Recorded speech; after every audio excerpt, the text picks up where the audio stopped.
À chaque nuit d'orage, Felicity et Tim courent après les fuites. C'est une catastrophe, hein? Oui, on peut voir les infiltrations de l'eau. De l'eau pluviale. Oui, c'est une catastrophe. Au deuxième étage, les infiltrations d'eau ont fait des ravages. La pièce la plus endommagée, c'est celle-ci. Il a fallu rapidement trouver une solution pour limiter les dégâts. Juste en dessous se trouve la chambre la plus préservée du château. Et ici, nous avons le papier peintre d'origine. Elle date de la construction du château.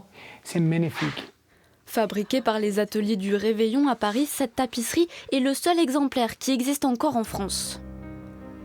Datant du XVIIIe siècle, le château de Purnon est l'un des mieux conservés de la région. C'est l'une des raisons pour lesquelles il a été sélectionné par la mission du patrimoine. Il est encore sauvable, mais il faut le sauver en urgence parce que les toits sont dans un état pitoyable, il pleut partout. Il faut absolument sauver cette petite perle de notre région.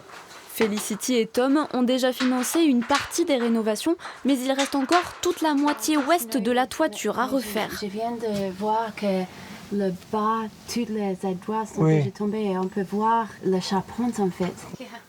On a besoin de 47 000 ardoises pour refaire toute la toiture ici à Purnon.